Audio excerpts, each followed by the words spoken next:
Entonces, íbamos en que al finalizar la restauración, Esdras, Nehemías y Zorobabel hicieron el judaísmo oficial. Ese es muy importante porque ese es el judaísmo que va a conocer Jesús, el judaísmo que evolucionará en el transcurso de los 5 siguientes siglos y va a conocer y a tener contacto con Jesús. Jesús va a ser hijo de ese judaísmo. Y atención a otra cosa, el cristianismo que nosotros tenemos como base, como continuador de la experiencia de Jesús, es también bebedora de esa experiencia del judaísmo. De hecho, los primeros discípulos de Jesús eran todos judíos. Los primeros que se acercaron a Jesús eran judíos. Jesús era judío. La familia de Jesús era judía. Entonces bebía de esta experiencia. Bebía de esta experiencia que fundamentaron Esdras, Nehemías y Zorobabel. Pero los macabeos están dentro de la Tanaj. Los libros de los macabeos no, porque ese es un canon alternativo. Solo aparece en griego. Eso lo vamos a entender aquí cuando veamos la defensa. Bueno, entonces, eso me parece muy bien. Si está el club, decirle a ustedes la eso.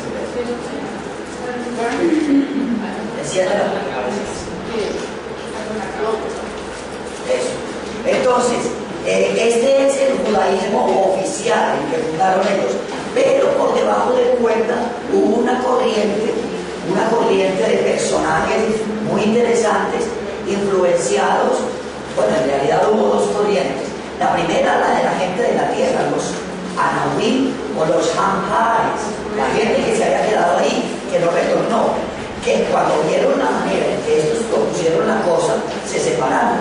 Por ejemplo, los judíos samaritanos, que son de la misma raíz, sufren en esta época, no tienen los Nevi'im ni los que tuvieron dentro de sus libros. Ellos nada más usan el Pentateuco o la Torá. Para los judíos samaritanos, la Biblia son solamente Génesis, Éxodo, Levítico, Números y Deuteronomio. Esos 5 libros nomás, porque para los samaritanos, porque ellos se les separaron a estos, porque como estos llegaron con exclusiones, entonces esos no aceptaron la reforma. Estos, por ejemplo, no aceptaron la centralidad de Jerusalén, se fueron a adorar en el monte Garizim. Pregunta del millón que le hace la samaritana a Jesús: a ver, usted que es tan sabio, dígame, pero que usted es un profeta, dígame dónde hay que adorar, en Garizim o en Jerusalén. Y eso le va a dar una respuesta muy sabia desde otra perspectiva.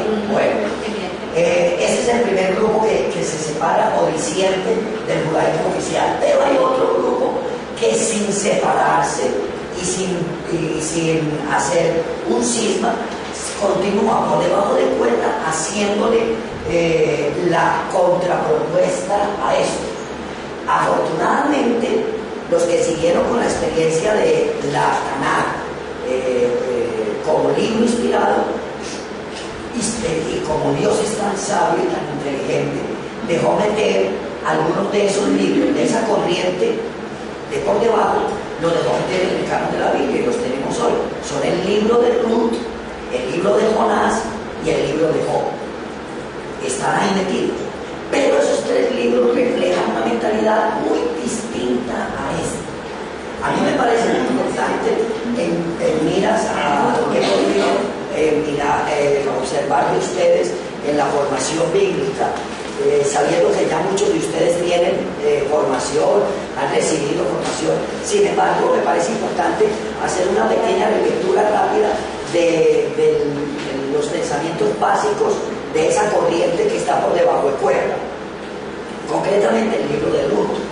El libro de Ruth empieza, pues es una novela que se escribe en esta época de la restauración, criticando de manera velada inicialmente, pero cuando uno lo lee ya con ese criterio descubre que eso no es ninguna manera velada, es una crítica abierta a estos elementos del judaísmo oficial de Esdras, Nehemías y Zorobabel. El libro de Ruth empieza diciendo: y sucedió que en el tiempo en que juzgaban los jueces, hace una retrospección, un flashback hasta él, a la que va. porque nos dice exactamente en qué tiempo gobernaban los jueces, en la época tribal. Entonces empieza el texto muy bellamente diciendo en hebreo, Vayehi Shefot HaShofetim, y sucedió que en el juzgar de los jueces, o en el tiempo en que juzgaban los jueces, un hombre llamado Elimelech, que estaba casado con una israelita que se llamaba Noemí, tuvo que irse de la tierra de Judá hacia la tierra de Moab, porque había una gran hambre en el país. Pregunta que uno puede hacer, en la época tribal, ¿podía haber alguien con hambre? No. Entonces el libro empieza haciendo una crítica velada y diciendo una cosa que no es correcta. Y entonces Elimelech se va a vivir a Moab. Allá en Moab se muere Elimelech. Y él se había ido con sus dos hijos también, Kiljon y Maglón.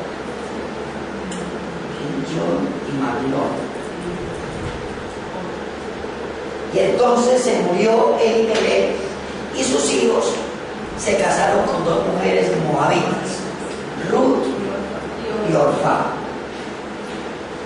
y se murieron. Es el primer libro de la Biblia, o es el único libro de la Biblia, que en los primeros 5 versículos mata a todos los machos. Se murió Elimelech, se murió Kiljon y se murió Maglón. Murieron todos los hombres y quedaron mujeres, viudas, pobres y extranjeras. Yo no sé qué más le podía quedar encima a esas pobres. Viudas, pobres, extranjeras, mujeres y sin hijos. Sin hijos. Todos los males de la teología de la elección los tienen ellos. No tienen hijos, están pobres, no les mata sino que se enferman. Entonces, Noemí se entera de que Dios volvió a visitar el pueblo de Israel y decide regresar a Belén. Y entonces les dice a las hijas, quédense ustedes aquí, váyanse para la casa de sus padres y consigan marido, ustedes están jóvenes, consigan marido. Y ellas le dicen que no, que ellas se van a ir con él. Y se van las dos inicialmente. Cuando están en la frontera entre Moab y Judá, entonces Noemí les vuelve a decir que se devuelvan. Incluso se los dice con una referencia muy particular. Dice, miren, es que ni aunque yo me acostara hoy con un hombre y quedara en embarazo, si es que quedo en embarazo, ustedes van a tener la paciencia de esperar 13 años para que ese niño crezca y se acueste con ustedes y le dé un hijo a los difuntos. ¿Se acuerdan de esa ley? Sí. De la época tribal. Ni siquiera por eso. Entonces Orfá se devuelve. Pero Ruth le dice, no, yo no voy a ir contigo. Porque empieza y dice la frase más espectacular que hay en la Biblia. Porque donde tú vivas, viviré yo. Tu pueblo será mi pueblo, tu Dios será mi Dios. Donde tú mueras, moriré yo, y donde tú seas enterrada, seré enterrado yo. Y me castigue Yahvé si no hago así. La teología de la elección dice, Dios elige a la gente, al pueblo. Aquí en este libro aparece la mujer eligiendo a Dios, al pueblo. Entonces, otra crítica muy velada a la teología de la elección. Y se van a vivir allá a Belén. Llegan afortunadamente en la época de la siega de la cebada. Y entonces, ¿qué le toca hacer a esas pobres mujeres? Ir a recoger lo que sobraba en los campos. ¿Cuál es esa ley de la época tribal? Y entonces ella va a recoger a un campo. Cuando llega el dueño del campo le echa el ojo a la muchacha desde que llegó. Y se lo echa desde la perspectiva masculina y machista, ¿sí? ¿Esa quién es? Es Orfá, es de Ruth, la nuera de Noemí, que es como una hija para ella. Dígale a los espigadores que dejen caer más espiquitas de lo normal para que ella pueda coger. El tipo se las estaba cultivando la pena. Cuando llegó el momento del almuerzo, él la invitó invitó a almorzar con ellos y le dio de los granos untados en la salsa. Y cuando por la tarde se fue a ir, le preguntó: mía, ¿cuánto consiguió usted? Ella le mostró lo que había. Y entonces le dijo: rápido, alza el delantal, y le echó 6 medidas más. Ese tipo tenía sus intenciones, eso era gratuito, no lo estaba haciendo. Estaba pensando como hombre. Sí, estaba pensando como hombre. Bueno, cuando llegó ella donde la suegra, le dijo: ¿usted dónde estuvo? Que cogió tanto. Y pues estuve en el territorio de Booz. Ah, Booz me suena. Booz es familiar del Limelec, el esposo mío. No se vaya a ir de ahí. Empezó la astucia femenina a funcionar. Pero no se vaya a ir de ahí, quédese ahí y no se vaya a otra parte. Y efectivamente Ruth sigue cosechando allá en el territorio de Booz. Noemí se dio cuenta que ya era la época de la brilada de la cebada, y entonces eso normalmente es una fiesta muy grande que se hace. Y entonces esa día le dijo a la nuera: vea, báñese, vístase, perfúmese, colóquese este vestido nuevo y esté pendiente toda la fiesta de Booz. Y cuando donde se meta Booz, se mete usted. Y cuando Booz le pregunte usted quién es, diga que es la sierva Ruth y que ella sabe lo que tiene que hacer. Entonces, efectivamente, Ruth se va a la fiesta de la cosecha, está ahí, se va a acostar el Booz, seguro con sus traguitos ya empinados, y entonces ella se le acuesta a los pies. Se le acuesta a los pies. Entonces se le acuesta a los pies. Y en las horas de la madrugada, Booz sintió un calentico en los pies.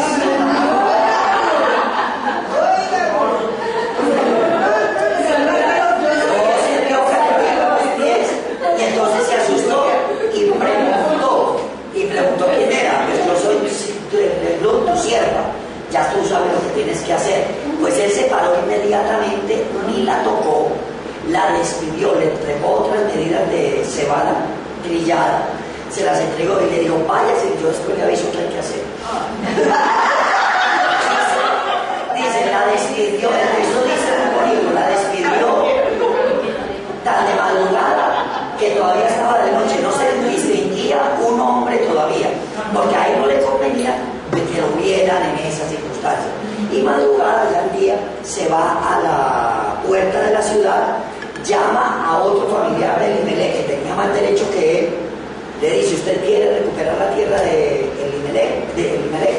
Entonces le dice: sí, me interesa, pero si se va a recuperar la tierra tiene que acostarse con Ruth, la moabita, la nuera de Noemí, para poder darle una descendencia. No, así no me conviene. El tipo sabía que mentía. Entonces no me conviene. Entonces vos digo: bueno, aquí delante de todo el mundo, delante de los testigos, hagamos un trato. Yo tomo la tierra de Limelec y me caso con Ruth, la moabita. Y en señal de eso me entregó la chancleta, típico de la época de los jueces. Ese era el sello. Y entonces efectivamente se casa Ruth con Booz. Y el día del matrimonio todo el mundo felicita a Noemí.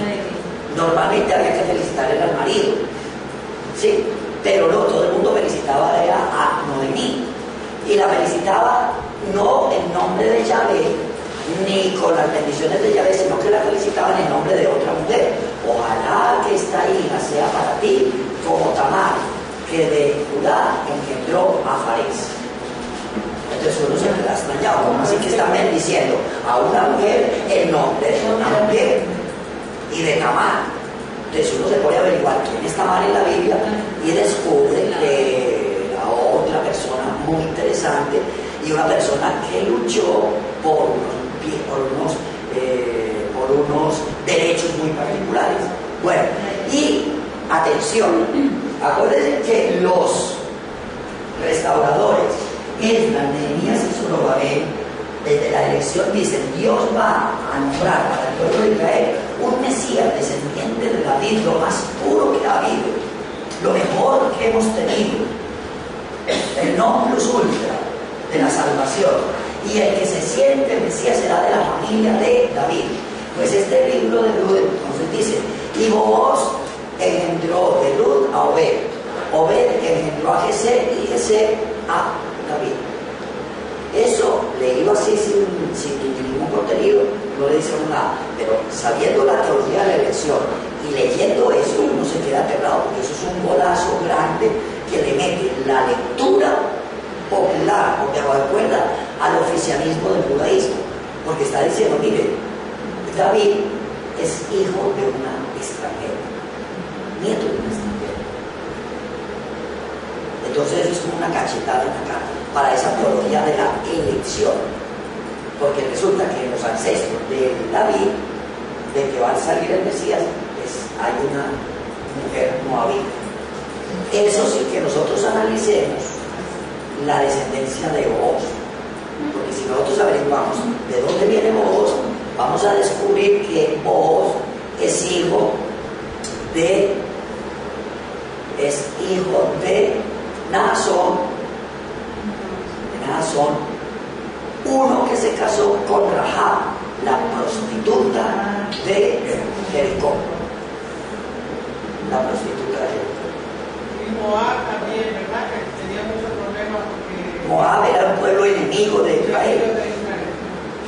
Entonces, imagínense que David resulta bisnieto de una prostituta y resulta nieto de una moabita.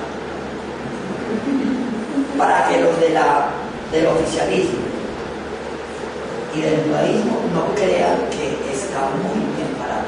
Y cuando uno se pone a ver la historia de la muchacha con la que le dijeron a Noemí, se queda aterrado también, porque Tamar, entonces hay que hacer otra genealogía. Judá era el santo patriarca, tenía dos hijos, uno que se llamaba Eber y otro que se llamaba Onán. Él se casó con Tamar, pero se murió sin tener hijos. Entonces le tocaba a Onán acostarse con él. Pero Onán era menor de edad, entonces tuvo que esperar. Cuando llegó el tiempo, ella le dijo a su suegro que le dijera a Onán que se acostara con ella para darle un hijo a él, la ley del levirato. Onán era muy astuto, este era el territorio de Judá, y si él se acostaba con Tamar, iba a darle un hijo a él, y entonces le tocaba darle un pedazo de tierra a Tamar. Entonces Onán se inventó el primer método anticonceptivo del que nosotros tengamos datos en la historia, inventó el onanismo o el coitus interruptus. El onanismo es simplemente no eyacular dentro de la vagina, y así la mujer nunca va a quedar en embarazo. Entonces la pobre Tamar nunca pudo tener un hijo de Onán. Tamar se dio cuenta que un día su suegro se iba a ir con todos los trabajadores a esquilar ovejas a un pueblo lejano. Entonces ella se les adelantó y se disfrazó de prostituta y se puso en la puerta de la ciudad a donde iba a entrar Judá por sus trabajadores.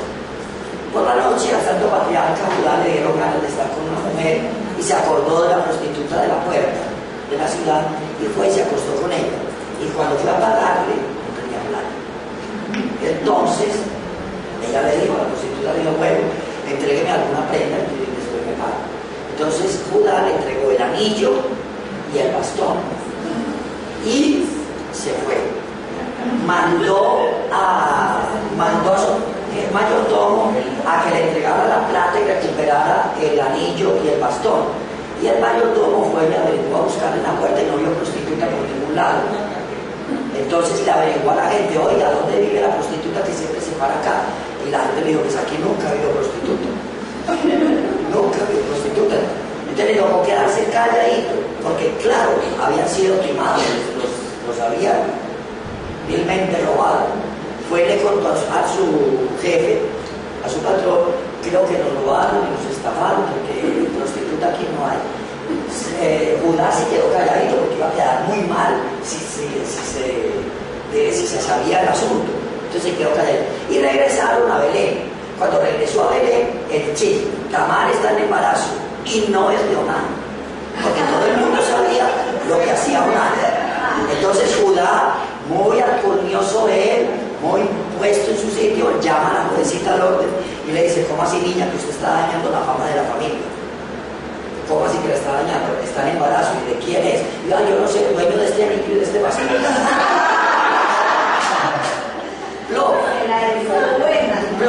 Porque se la hizo buena a Judá, pero al que se la hizo mejor, que ya no tenía que partir su tierra con un sobrino, sino con un hermano.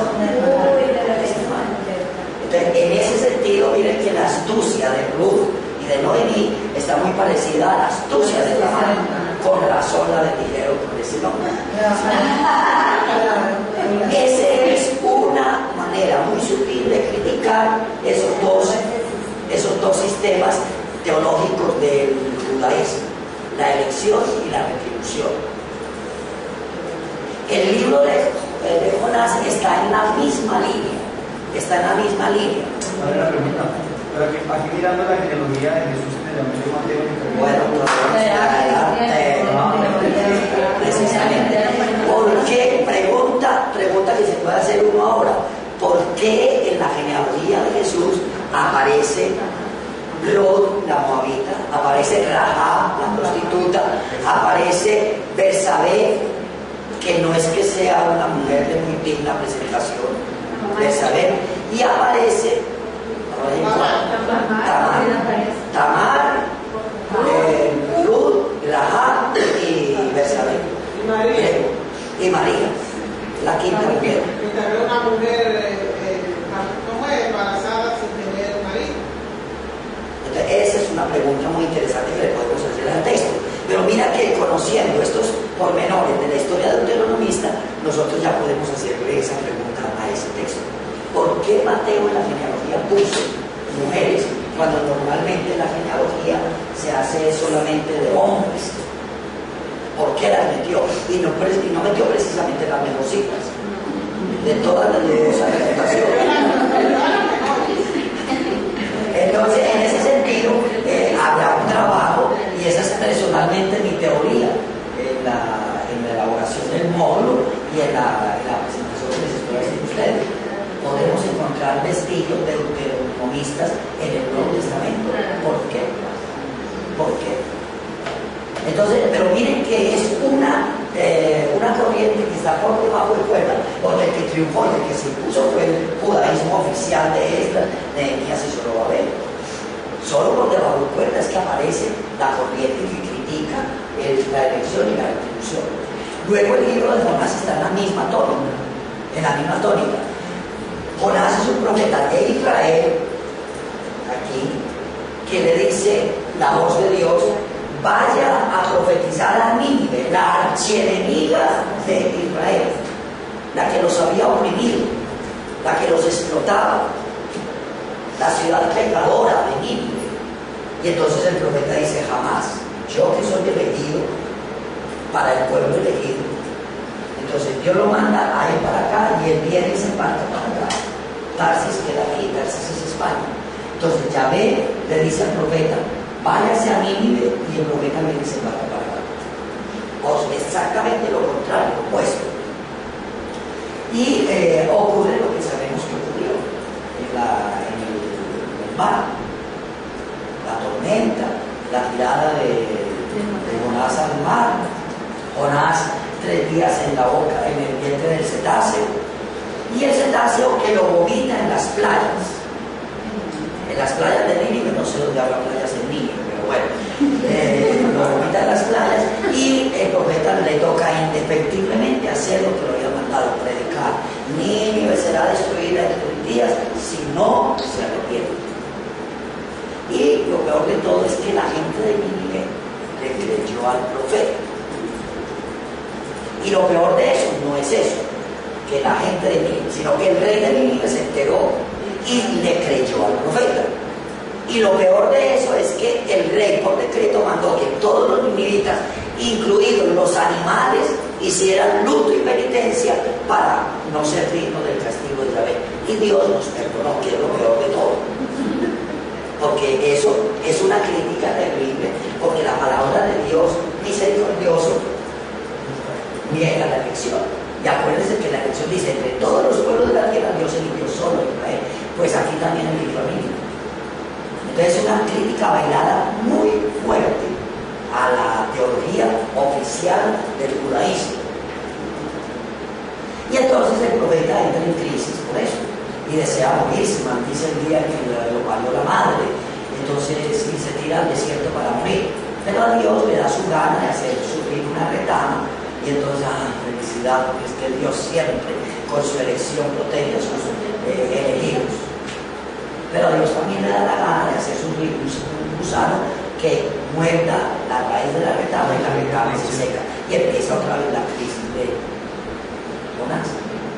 Al final de cuentas, el texto que quiere reafirmar es que se hace lo que Dios quiere, no lo que los hombres pretenden. Y en la misma línea va el libro de Job. Job va a ser, pero criticando más específicamente la teología de la restitución, porque Job era un hombre rico y atención, el relato dice una cosa muy interesante, con muchos hijos e hijas. Uno dice hijos e hijas, pero es una cosa muy rara que se resalten las hijas. Miren que en el relato que ustedes, en los otros relatos que ustedes conocen de los patriarcas y matriarcas, no se mencionan a ellas para nada. Dina se menciona como curiosa, como hija del patriarca, de Jacob, pero no se menciona porque sea una mujer especial ni porque haga parte de las matriarcas de Israel. Se menciona porque esa peladita curiosa que vivía allá en ese pueblito, quería ir a conocer las muchachas del otro pueblo, y allá la violaron y hubo una guerra terrible.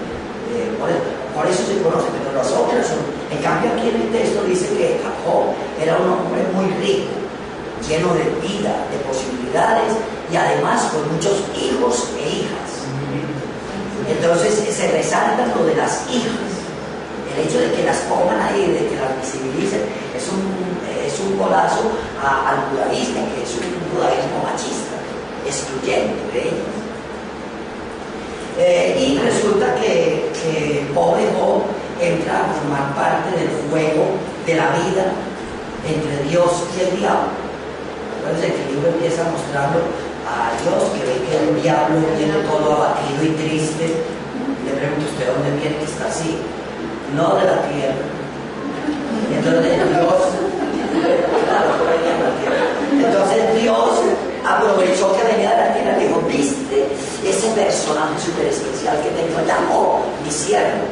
Y el diablo le dice, pues valiente gracia, uno con larga vida, con tantos hijos, con tantos bienes y con buena salud, ¿para qué quiere? Pues tiene que ser bueno. Entonces Dios se quedó cabreado y dijo a él, ya le doy permiso de que le haga lo que quiera a Job, menos la vida. No le toque la vida, pero hágale lo que quiera. Y efectivamente, Job empieza a padecer enfermedades incurables, se le mueren todos sus hijos que venían de una fiesta, hubo una tormenta, le mata todo el ganado y queda él listo para morirse. Sus amigos y su esposa empiezan a recriminar, alguna cosa le hiciste tú allá, por algún pecado te está pasando esto. Y los diálogos con los amigos en ese sentido son muy llenos de crítica a la teología de la retribución, porque están diciendo precisamente eso. Tú le faltaste a Yahvé. Entonces Job es un hombre justo y sabe, dice, no Señor, yo no le he hecho nada a Dios. Si Dios me lo dio, Dios me lo quitó. Si recibimos de Dios los bienes, ¿por qué no vamos a recibir los males? Hay otra cosa, si es que yo ofendí a Dios, pues que venga Él y me diga que lo ofendí. Y efectivamente Dios baja, y el capítulo 38 es bellísimo, porque es el diálogo de Job con Dios, en el que se demuestra la bondad de Dios y queda definida una cosa: Dios hace lo que le da su gana. Así es. Desafortunadamente, y entonces esa es la historia de Job, desafortunadamente los del judaísmo oficial conocieron ese libro y dijeron, a este libro le falta un final feliz, y cogieron y se lo agregaron. Terminó, después del capítulo 38, Job, más lleno de hijos y de hijas, más lleno de bienes, más lleno de vida. pero nosotros sabemos que ese pedacito es añadido por estos. El texto, el libro está escrito por los de abajo, pero al final de se lo pusieron estos.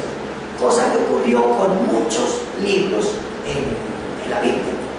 Por ejemplo, el Salmo 50. El Salmo 50 habla del arrepentimiento y del cambio de actitud y del corazón. Por encima de los altares, de los sacrificios, de los holocaustos. ¿Sí? Pero a los del judaísmo oficial, que tienen centrado a Jerusalén, que tienen toda la ritualidad y el culto por encima de todo, les pareció que ese salmo no era cierto y le agregaron un final feliz al final. Le agregaron: entonces sobre tu altar se murmurarán muchos. Ese pedacito es añadido. El salmo, que es una crítica al ritualismo, al culto vacío, sin justicia, y que pide un cambio de corazón, un corazón contrito y humillado. Los sacrificios no te satisfacen. Si te ofrecieron un holocausto, no lo querrías. Mi sacrificio es un espíritu quebrantado, un corazón quebrantado y humillado, tú no lo desprecias. Dios quiere un cambio de corazón, no un cambio de culto, un cambio de nada. Pero al final le ven, entonces se me hablará muy bien. Eso se ve que es agregado por alguien. Así hay muchos libros en la Biblia que tienen esos agregados, obra precisamente de los restauradores, que ponen todos los libros en función del judaísmo oficial. Entonces, desde esa perspectiva, nosotros tenemos que distinguir qué es lo del texto original y qué es lo del texto agregado. Y eso nos ayudará a hacer una buena comprensión y una buena crítica. La cosa sigue así. Afortunadamente, esos tres libros entraron a formar parte de la Tanakh. Ruth y Job entran en los escritos y Jonás entra entre los profetas. Aunque para esa época ya no había profetismo en Israel, ya los profetas se habían acabado. Esa novelita se escribe en una época posterior, pero entra a formar parte de los profetas. Y la cosa sigue así. Nosotros sabemos que hubo el movimiento de por debajo continúa trabajando, como el movimiento oficial del judaísmo sigue trabajando. En algunos momentos gana este judaísmo oficial y casi siempre aparece este judaísmo oficial. Al final, este que es el que triunfa es el que escribe la historia, que es lo que pasa con todas las luchas y las batallas y las guerras. El que la vence ni siquiera escribe, y escribe todo desde la perspectiva. Ustedes se imaginan cómo hubiera sido la historia si la Segunda Guerra Mundial hubiera ganado los alemanes. Los malos del paseo hubieran sido los judíos y los americanos o los aliados. Pero no, la historia, la batalla la ganaron los aliados, pero los malos del paseo son los alemanes. Entonces uno ahí tiene que equilibrar un poquitico el juicio. A nosotros nos parece que todos los alemanes eran unos perversos que acabaron con los judíos y los gitanos y que lo que querían era la destrucción de todo lo que fuera. Puede ser que sí, pero a esa historia que nosotros leemos hoy hay que quitarle un poquitico, porque los vencedores fueron los que la escribieron. Bueno, entonces lo mismo pasa acá. A la historia del texto bíblico tenemos que hacerle un poquitico de crítica, porque los que ganaron fueron estos. Y tendríamos que tratar de descubrir por debajo fuera cómo siguió funcionando la cosa, porque va a aparecer en otro momento muy particular, pero no sabemos cómo se mantuvo. Bueno, y luego aparece en el proceso, pues en el periodo de la defensa, los macabeos frente al helenismo, frente a Alejandro Magno, que heleniza todo. Ahí no hay absolutamente nada, es una lucha del judaísmo contra los griegos, y viene la decadencia y la caída. Dentro de la época de la decadencia y la caída tenemos que precisar un tiempecito muy particular, con un personaje muy particular, que no sabemos de dónde recoge la tradición, o que si lo hace por generación espontánea, o si lo hace simplemente desde aquí mirando acá. Pero aparece Jesús predicando el reino de Dios. ¿En qué época de Israel Dios era el rey? Y Jesús aparece predicando el reinado de Dios. Jesús aparece diciendo una cantidad de cosas que lo ubican en una perspectiva distinta a la del judaísmo. Bienaventurados los pobres, porque de ellos es el reino de los cielos. Cuando los pobres eran el centro del proyecto de Israel. Y Jesús está diciendo, los pobres son los dueños del reino de los cielos. Bienaventurados. Muchos de los favores que Jesús hace, muchos de los milagros que Jesús hace, se los hace a mujeres viudas. Copiándole incluso a Elías, a los profetas. ¿Sí? Así como Elías curó el hijo de la viuda, Jesús también va a curar, a resucitar el hijo de la viuda. Entonces mira que el profetismo está ligado ahí en eso. Jesús aparece diciendo, cuando le preguntan, oiga, ¿quién es el reino de los cielos? ¿Quién es el más importante? Jesús coge un niño, lo pone y dice, el más importante del reino de los cielos es. Incluso hay que hacerse como niños para entrar al reino de los cielos. Condición para entrar en el reinado de Dios, ser como niños. Jesús, contrario a lo que actuaba en el judaísmo, se deja ver, tocar y hablar con mujeres, incluso con mujeres que para el judaísmo son impuras, la hemorroísta.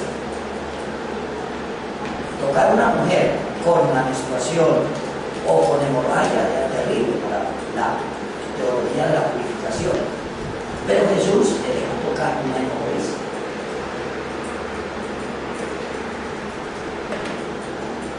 Las mujeres, en Lucas 8:1-3 hay una lista de mujeres que seguían a Jesús.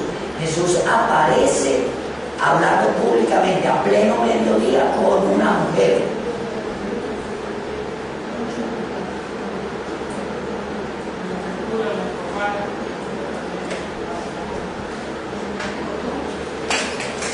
En la lectura de la sinagoga de Nazaret empieza con un programa diciendo el Espíritu de esta, porque me han enviado conmigo para anunciar la buena noticia a los pobres. Entonces, los dos piropos más grandes que Jesús hace, los dos elogios más fantásticos que Jesús hace, se los hace a una mujer sirofenicia. Mujer, qué grande esto fue, que se haga como iglesia. Y se la hace a un centurión romano. Nunca en Israel había encontrado tanta fe como la de este hombre. Entonces, si uno se pone a ver la acción, la palabra y la predicación de Jesús, está prácticamente centrada en este bloque. Los pobres, las mujeres, los niños, los huérfanos, las viudas y los extranjeros hacen parte de la elección en el anuncio que Jesús hace. Podríamos decir que Jesús es como el libro de Ruth, que tiene los ojos puestos en la mejor época de la historia de Israel, la época actual. Incluso muchas cosas de las que Jesús hace van en contra del judaísmo, de la teología de la elección y de la teología de la restitución. Muchas cosas, adrede. Para el judaísmo es muy importante la centralidad del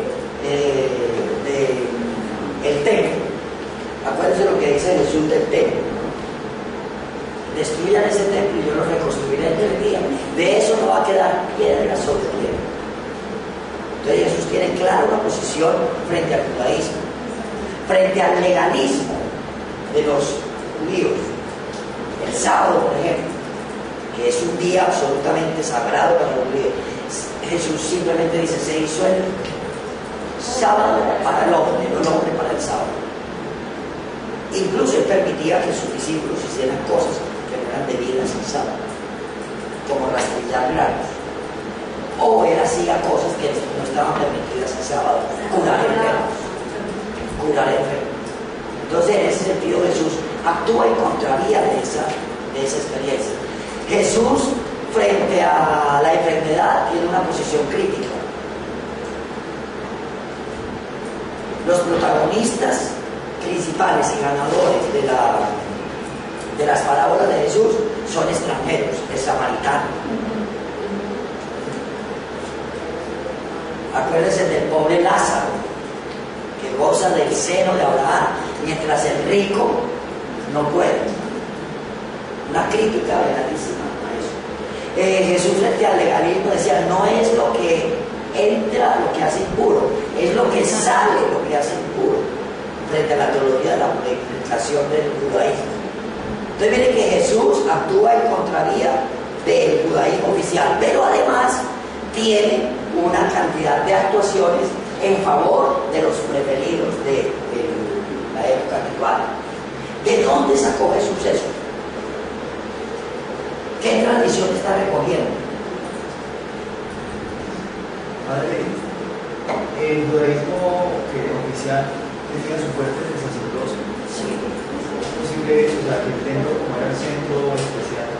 Entonces, ¿por qué normalmente los evangelios presentan que Jesús se enfrenta más a los escribas, a los fariseos de la ley, los fariseos, que a los sacerdotes? Un poco se enfrentamientos con ellos. Si ellos son finalmente los que están. Atención, la pregunta es buena porque es que muchos de los sacerdotes pertenecían al partido fariseo o al partido saduceo. De hecho, el Sanedrín estaba constituido más por sacerdotes fariseos que por sacerdotes saduceos. Todavía es. Acuérdense que Jesús va a tener otra actitud contraria frente a eso. Va a tener una actitud muy particular frente a eso. Me iba a decir cuando estabas diciendo, estabas preguntando eso. Acuérdense que Jesús va, o en los evangelios va a decir, Dios puede sacar hijos de Abraham de esas piedras. Entonces contradice totalmente la elección. Jesús valora mucho la actitud de los extranjeros. Por eso le cita mucho a Isaías, que tiene una visión más universalista.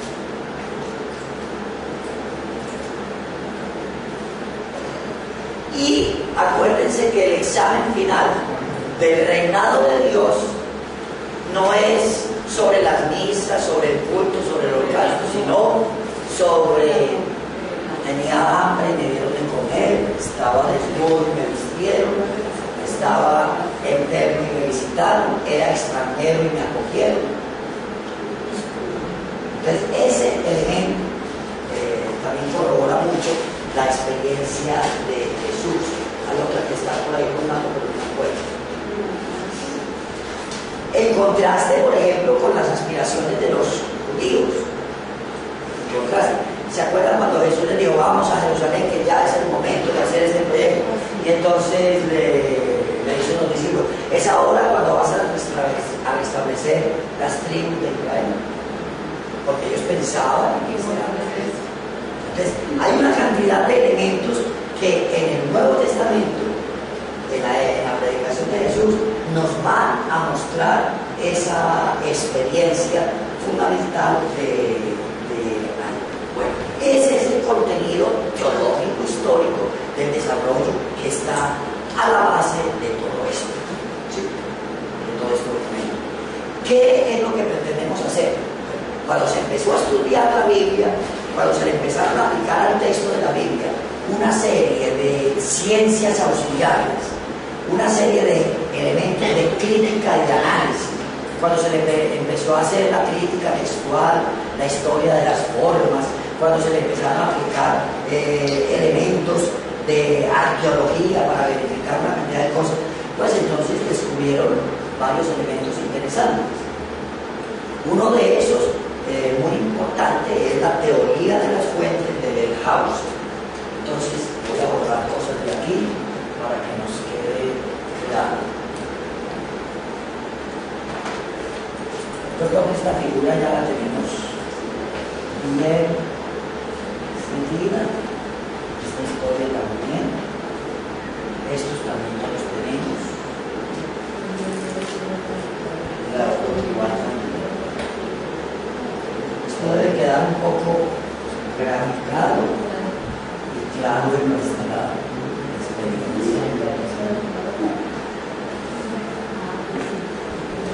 Entonces, en ese estudio y en ese análisis de la Biblia, en ese acercarnos a la Biblia como un texto literario, sin desconocer muchas cosas de la fe, o a veces desconociéndoles, porque muchos se han acercado a la Biblia como crítica literaria.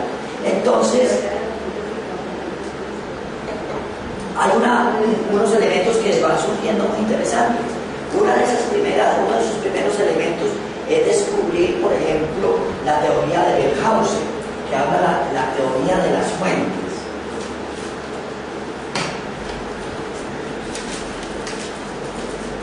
Sobre todo aplicada al Pentateuco.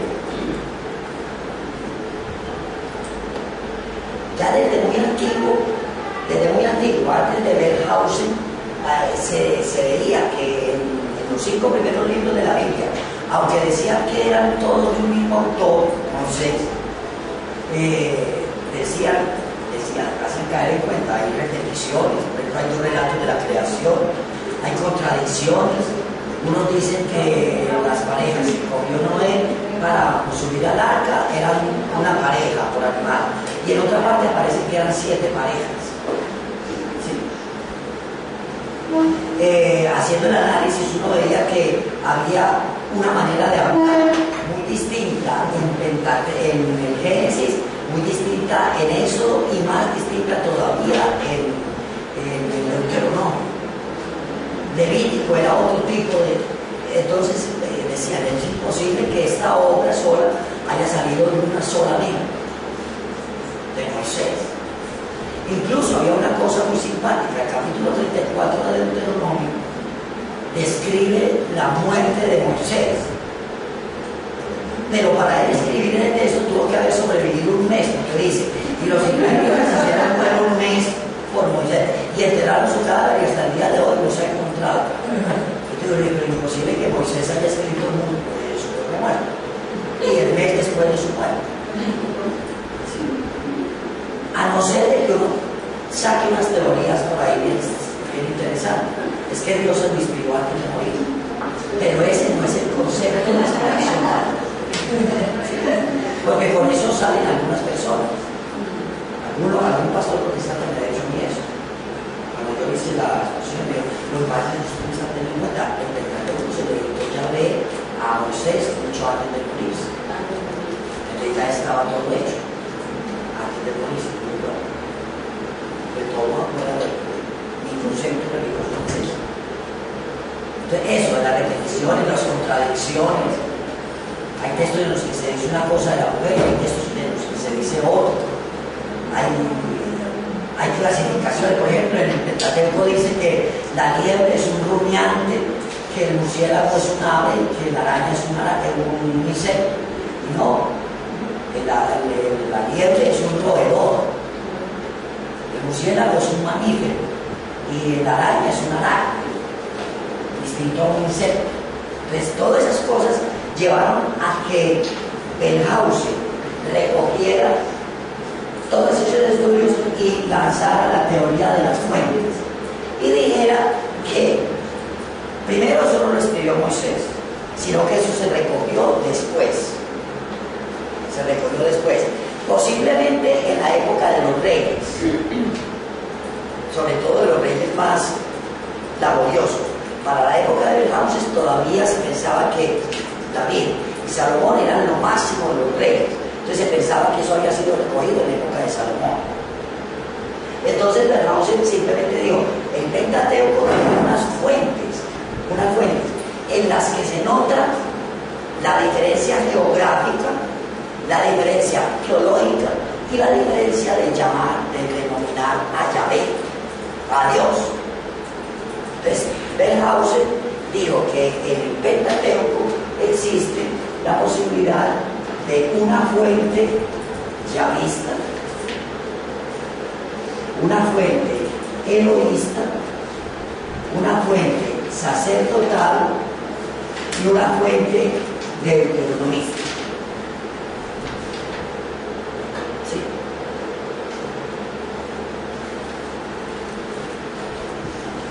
Una fuente deuteronomista.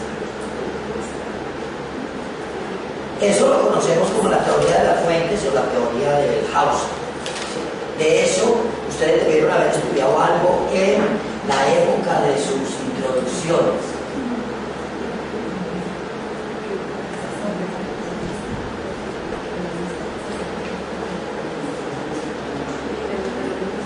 Yavista, eloísta, sacerdotal y deuteronomista.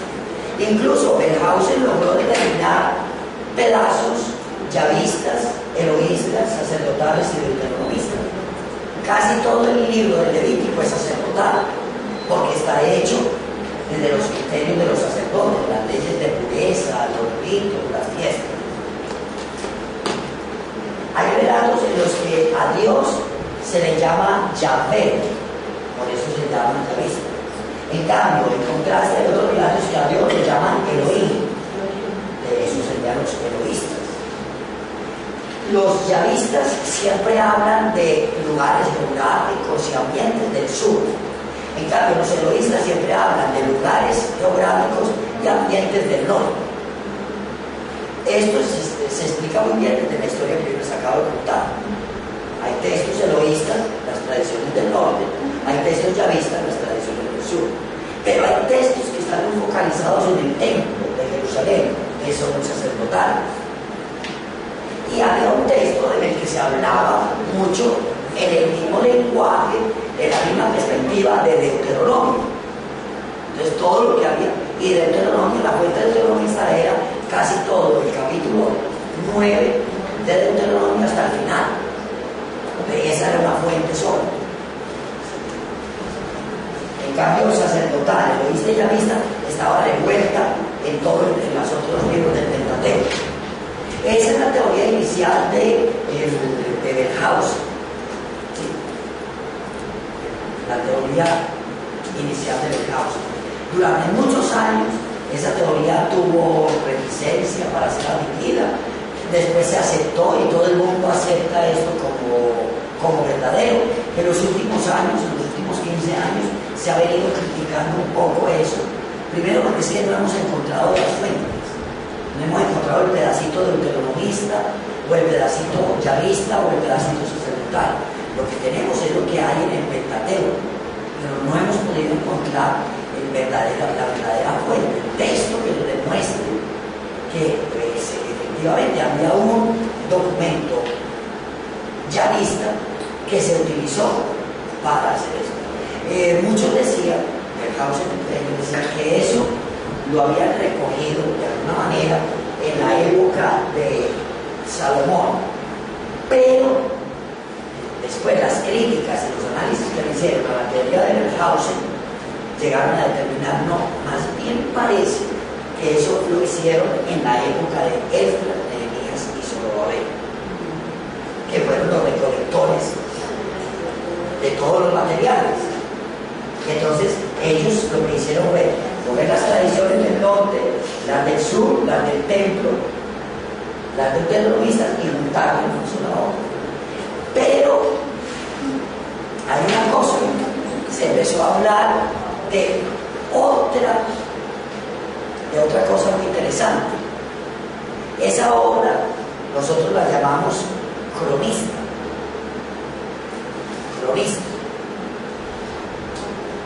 El que recoge Esdras, Nehemías y Zorobabel, que recogen eso, meten sus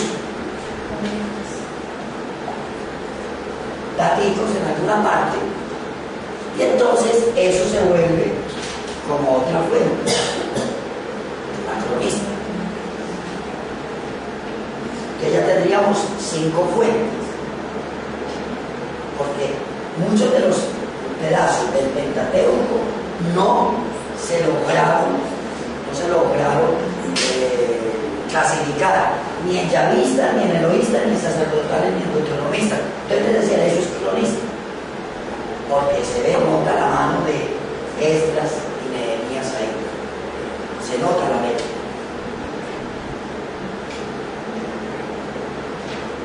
Con esa teoría se funcionó mucho tiempo, se trabajó bastante, se le sacó mucho fruto, incluso existieron algunas Biblias. Yo me puse en el trabajo cuando estaba estudiando al inicio de Biblia, coger con un marcador azul y señalar todo lo eloísta, con un marcador verde señalar todo lo yavista, con un marcador amarillo señalar todo lo sacerdotal y con un marcador morado señalar todo lo deuteronomista.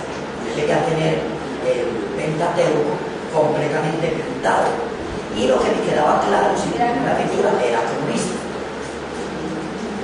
Yo me tomé ese trabajo hasta que me robaron esa Biblia. No sé qué se va a hacer con esa Biblia. Y después no he tenido tiempo para volver a hacer lo mismo, porque eso gasta mucho tiempo.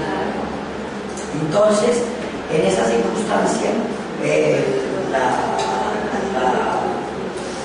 el Pentateuco se logró organizar desde esa perspectiva, y eso nos dio a entender la variedad, las repeticiones, las contradicciones. Eso nos permitió entender esos fenómenos que aparecían ahí. ¿Por qué aparecen dos relatos de la creación? Porque el primero es sacerdotal, típico, organizado en 7 días para justificar el descanso sabático. En cambio el otro es yavista, donde nos muestran un Dios totalmente antropomórfico, que baja, camina, hace movimientos y sopla, porque es como la actitud típica de ese Dios. En cambio el Dios sacerdotal es solemne. Hágase la luz, sepárense las aguas, se separan las aguas, porque es un Dios poder. En cambio el yavista es un Dios más antropomórfico, más cercano, más artesano. De eso es una diferencia del concepto de Dios, de la teología que se concibe a ese Dios. En cambio el Dios de la ley en el Éxodo es un Dios violento, con truenos, relámpagos, manifestaciones escabrosas. Es un Dios más solemne, más terrible. Entonces esas diferenciaciones se explican por eso. ¿Por qué? Porque es que cada uno pone su percepción de Dios, pone su teología de Dios. Y hasta ahí íbamos bien. Algunas personas que estaban revisando la teología de las fuentes, entonces lograron plasmar otra cosa muy interesante. El 8 de junio de 1942, un señor que se llama Martin Knott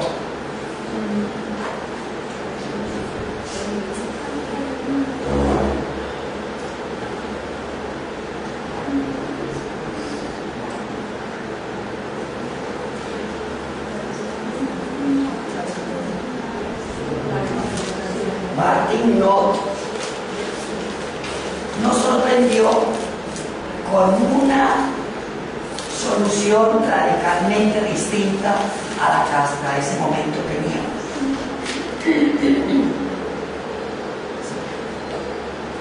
Martin Knott empezó a ver que estaba muy bien el pedacito de la vista como fuente, el pedacito eloísta como fuente, el pedacito sacerdotal como fuente, pero empezó a ver que había otros libros que continuaban con el criterio deuteronomista.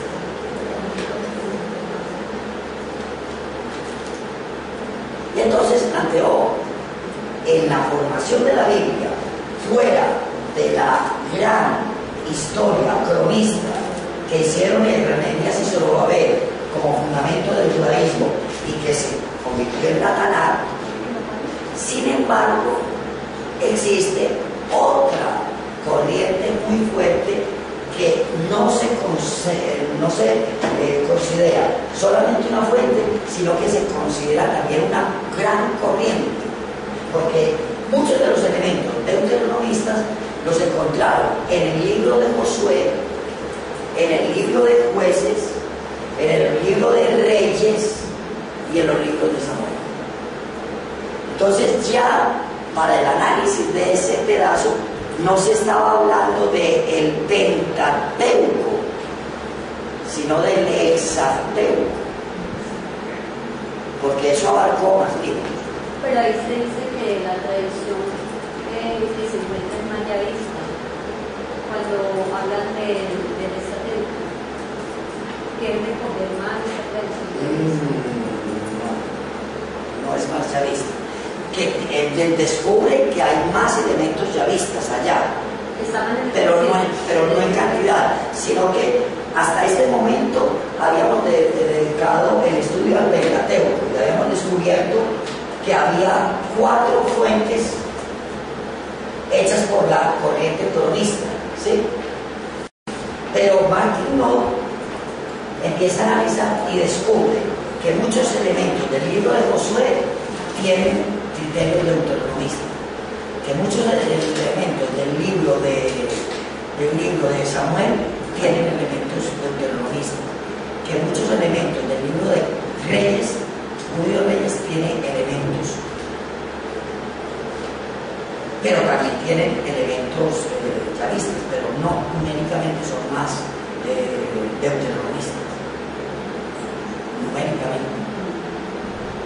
Entonces esa es la sorpresa que nos da no el 8 de julio del 42, que dice que el deuteronomista no es una fuente, sino que es una corriente dentro de la historia del pueblo de Israel.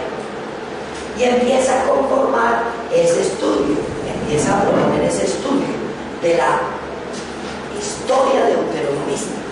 Así como habíamos logrado organizar esta historia cronista que hicieron el Nehemías y Zorobabel, Martin Knopf empieza a decir, no, hubo un grupo de personas que construyeron una historia deuteronomista y que se guiaron por criterios muy distintos a los del cronista.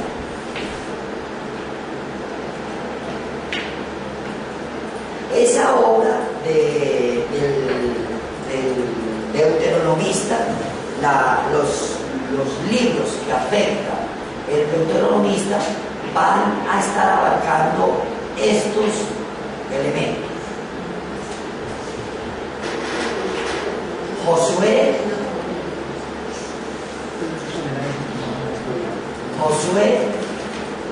Jueces, 1 y 2 Samuel, 1 y 2 Reyes, 1 y 2 Crónicas. Entonces ahí vamos a meternos en la página.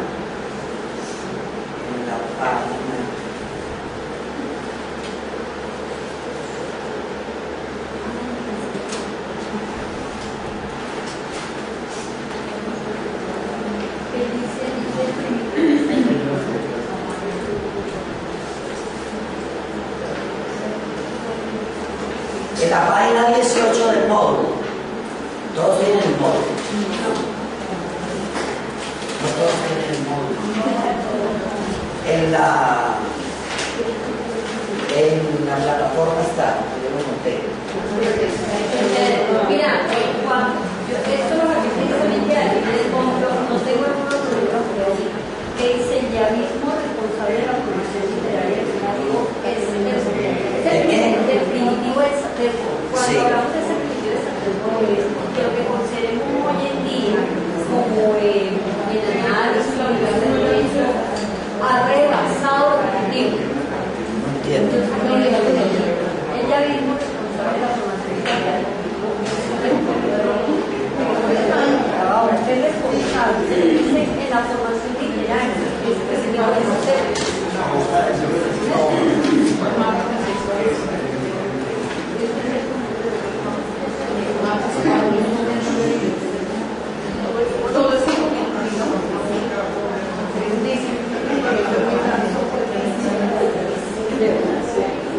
No,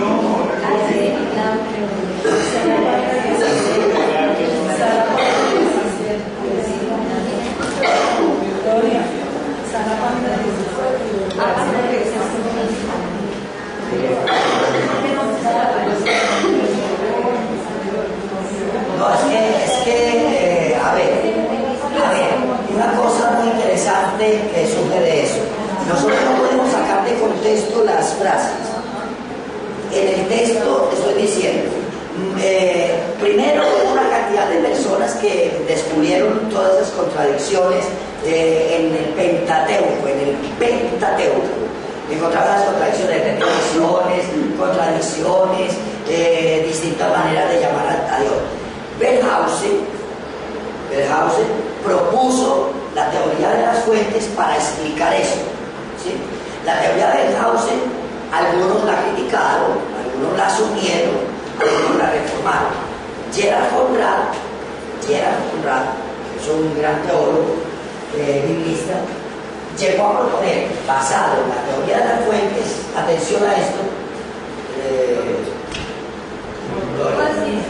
basado en esto que había hecho Wellhausen, Gerhard Conrad dijo: el gran autor de la teoría, del libro Pentateuco, es el yavista que recoge también estas obras. Es el yavista que recoge. Y la hizo en la época de los reyes. Esa es la propuesta que hace Gerhard Conrad. Y luego, a la propuesta de Gerhard Conrad, se le dice: no fue en esta época, fue en la época del cronista, y a esa teoría Wellhausen le va a agregar la teoría de la escuela del deuteronomista. Entonces, ahí está bien la frase dice: así como Gerhard Conrad propuso un único autor, el yavista, como responsable de la formación literaria del primitivo extractémico, Martin Knoll ha propuesto un único autor, el deuteronomista, como el responsable de la redacción final de la obra histórica que compone su libro.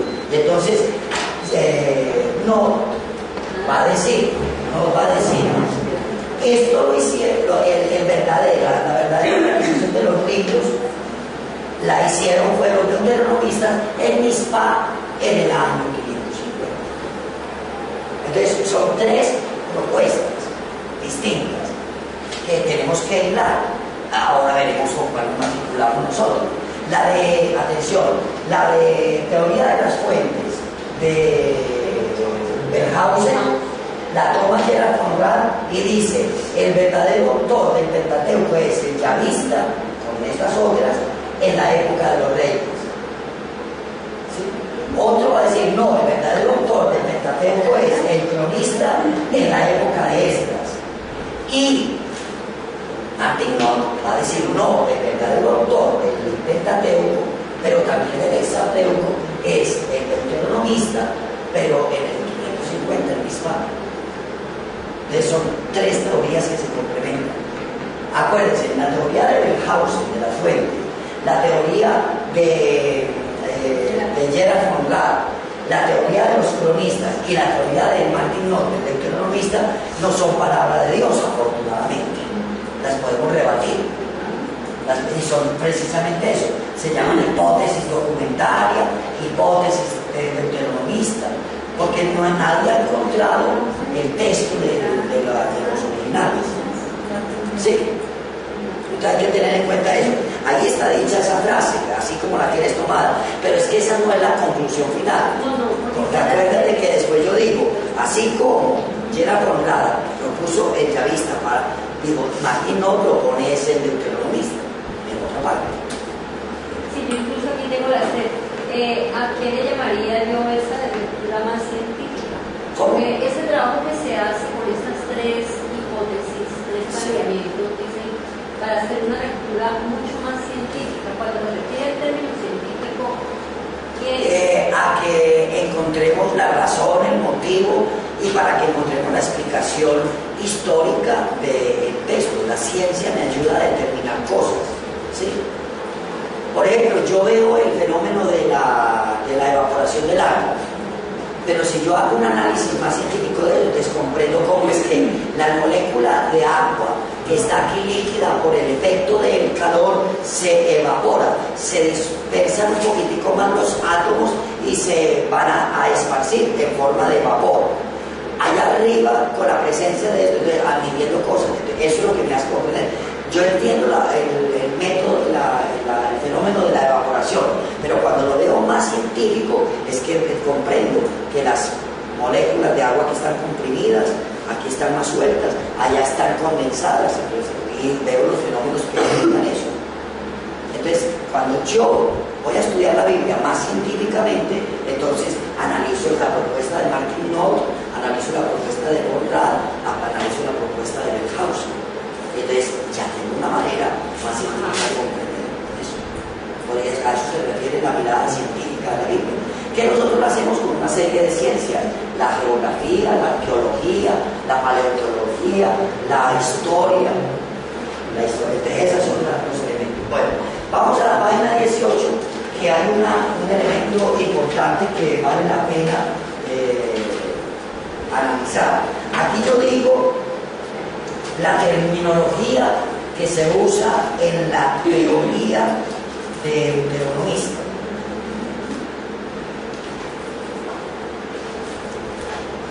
A esto le falta.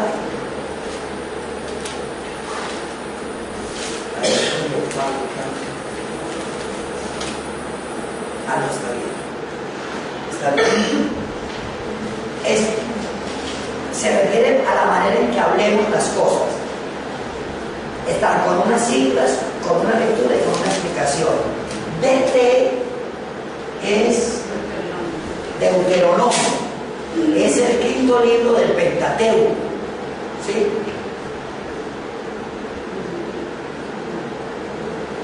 La D mayúscula sola es deuteronómico.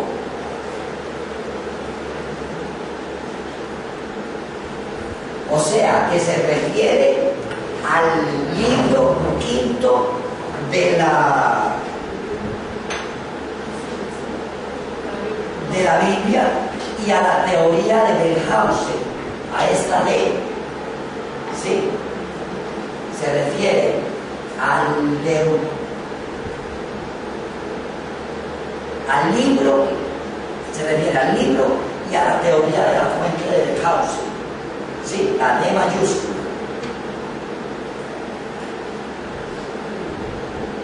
Códice BTN, así se denomina, Códice Deuteronomista, es el rollo o libro que encontró Josías y que va más o menos del capítulo 12 al 26 del actual libro del Deuteronomio. Está en la página 18 del texto. Lo que yo quiero es clarificar. Códice Deuteronomista fue lo que se encontró Josías allá en el libro viejo. ¿Se acuerdan? Bueno. Atención. DTR, DTRG, DTRH o DH, las dos con mayúsculas, se refiere a la historia deuteronomista. Historia deuteronomista. O sea que es la teoría de Martin Knopf. El grupo de personas que hacen esta obra. Yo te iba a preguntar, es con respecto, Jorge Presley comenta, por ejemplo, el TPRN, pero esa N no, yo la estoy buscando, aquí aparece en minúscula y acá la encuentro en mayúscula y dice que es mística, Sí. Porque cree encontrar en el Deuteronomio algunas adiciones a las leyes que tenía el ETR, pero esa lleva minúscula. Entonces, Beasley está haciendo una diferencia. Bueno, aquí hay que hacer abstracción y hay que ponerse uno en las cosas. Beasley, cuando habla del B, T, N mayúsculo, este sería el Códice Deuteronomista original, ¿sí? Que sería el capítulo 12 al 26 del actual Deuteronomio, pero aislado.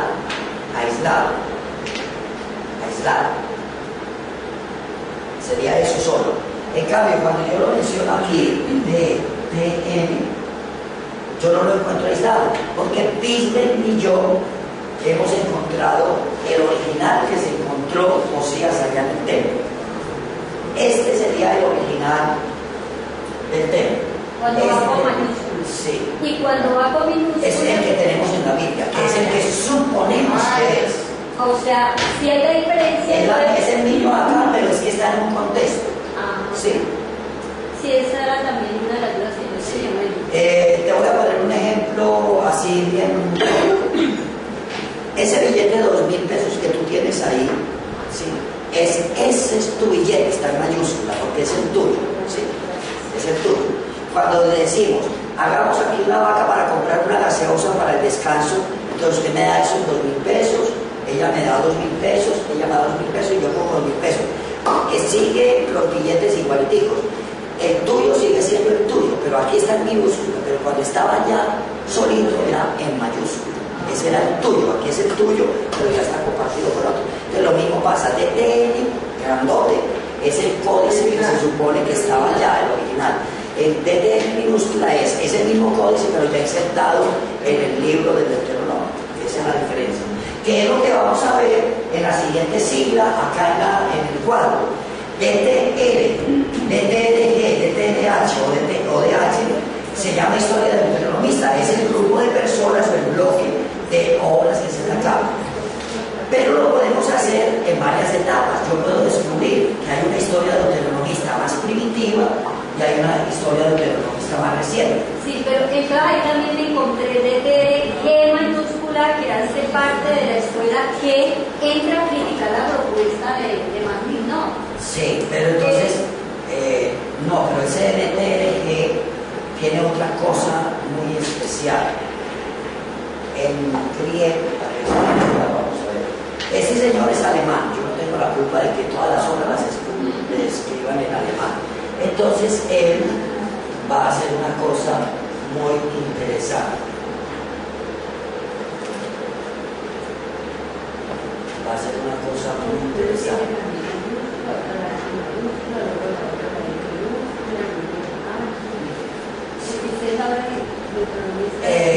Para que no se preocupen con esas preguntas que está haciendo ella, yo en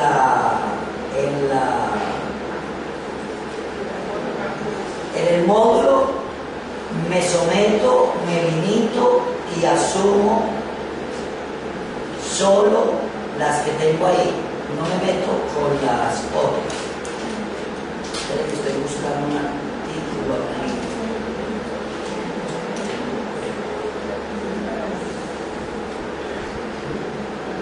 Pues yo la busqué porque como aquí precisamente en el número del cuadro decía, es la obra histórica autonomista de la teoría de Martin, no, pero luego yo me encuentro que es la escuela que entra a hacerle la crítica a la propuesta de Martin, y dije, bueno, entonces, ¿cómo le incluyo? DTG mayúscula, esa G del nombre de la escuela Göttingen, que es la que entra a hacer la crítica al análisis de la propuesta. A ver, ¿y dónde dice eso en el módulo? Que es la escuela que me dice. No, está aquí dice eso, ¿cierto? Pero yo como hago para diferenciar DTG con mayúscula, que me indica esa G, así como era la N, ¿no? Sí, ya le voy a decir.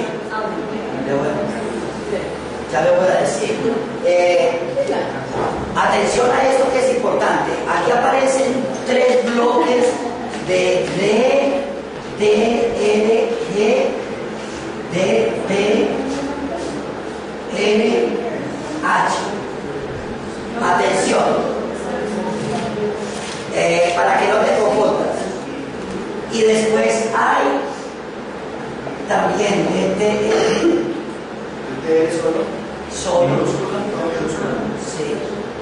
DT y DH. Sí. Pero es igual. Es lo mismo, Entonces, esto proviene, atención a esto, esta frase, esta forma, algunas veces la van a encontrar así, porque es que como en la teoría fue hecha en alemán, entonces se escribe así.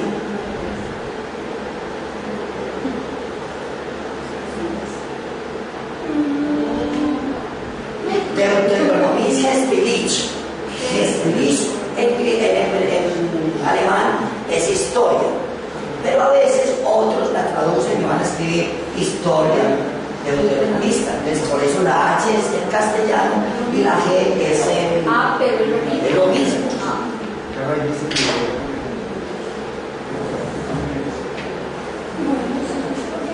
Puede haber una redacción primitiva o puede haber una redacción, por eso se diferencia con uno o con dos. Nosotros hemos logrado descubrir que hay una historia deuteronomista desde la época de Josías. Esa sería la 1. Y hay una historia deuteronomista de la época de Esdras y Nehemías, que son 200 años después. Posexílica. Hay una preexílica y hay una posexílica. Atención, hay algunos que ya hablan de una pre-deuteronomista, que es la pregunta del millón. ¿Es pre-deuteronomista? Es porque es antes. Simplemente para que nos ubiquemos en el concepto. O sea que sin darse la sociedad privada ya había cometido esa mención de ese tipo de modelo. No, parece que hay, que en esos son originales ellos. Y entonces, todo lo que encontremos de la época tribal es pre-deuteronomista, porque lo verdaderamente deuteronomista sería aquí, en la época de Josías. Por ejemplo, nosotros sabemos ahora que el Cántico de Débora es uno de los relatos más antiguos que tiene la Biblia. No es el más antiguo que se escribió, sino que se conserva con la lengua más antigua que hay. ¿Sí? Es como si yo les relatara ahora. Miren, la obra más antigua en castellano es la obra de San Juan de la Cruz, la poesía. Pastores los que fuertes allá por las majadas al Otero, si por ventura viernes aquel que llora. Eso es antiguo en castellano. Eso es castellano antiguo. Es algo de lo que de las poesías más antiguas que tenemos en la lengua castellana. No, a nivel literario, en todo. Y el Biocid es otra, es de la misma época. Aunque sea épico. Aunque sea épico, pero es de lo más antiguo que hay. Entonces, ese relato del capítulo 5 de Jueces, el Cántico de Débora, parece que es lo más antiguo que hay. Está recogido posteriormente. Entonces yo puedo decir que el Cántico de Débora es pre-deuteronomista. ¿Sí? ¿Por qué? Porque cronológicamente es un relato que viene de acá. Aunque la obra de Deuteronomista